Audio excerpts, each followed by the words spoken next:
think it's the people I met when I was on the course who we had really deep and meaningful conversations and a real meeting of minds that we were all going through a similar thing at that time in our careers.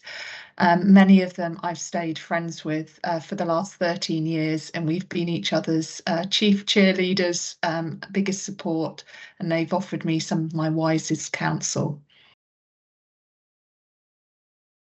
I've had two things that in particular have stayed with me. Firstly, the great Stephen Radcliffe and the future engage deliver model, which has stood me in incredibly good stead. No matter what the challenge, no matter what the type of business or the sector I've been in, it's just some really simple but very wise words.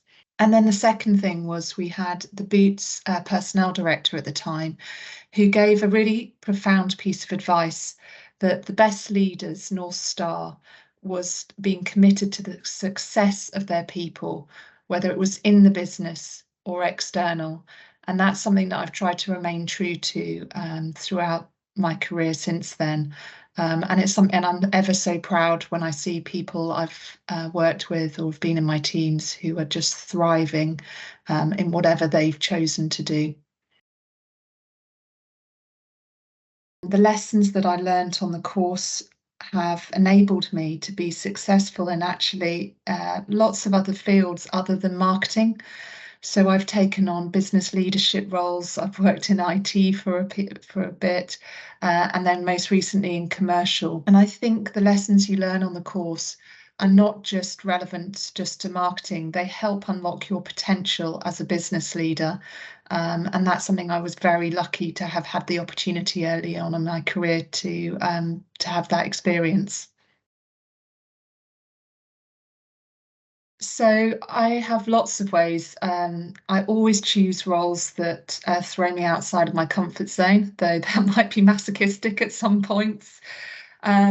I attend lectures, guest speakers, and my whole approach is to listen really humbly and openly and think, gosh, what different perspectives can I bring back into my day job? I've just finished a master's at the Wharton Business School, so that has stretched me in a more academic, conceptual way.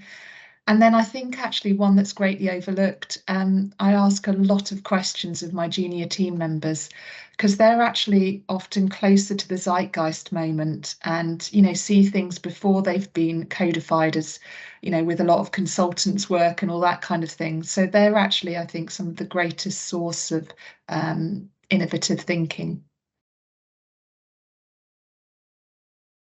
I've said it a lot of times, actually. I think one of the biggest opportunities is the power of data and the ability to create personalized experiences for our customers.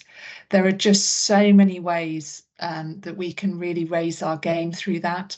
And I think it not only provides growth, but profitable growth to many businesses. So it's something I'm incredibly passionate about. I think on the reverse, the threat is that brands cannot depend on their heritage and history of being loved anymore. It's even more important to be relevant. And that just demands a really fast pace of change, of innovation, evolution, reinvention.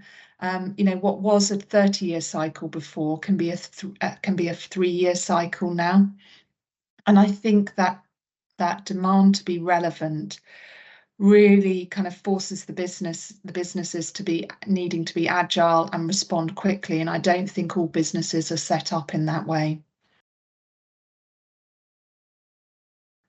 I wish I'd known that just to go for roles that excite you, stretch you, scare you, and fundamentally have an amazing boss.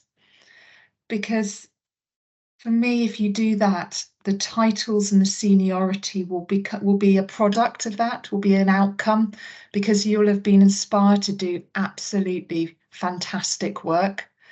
And you never know with squiggly careers where they can end up. And I think it's not worrying about what the next step is. It's to kind of always keep an open mind, because that will actually make you a better leader at the end of the day.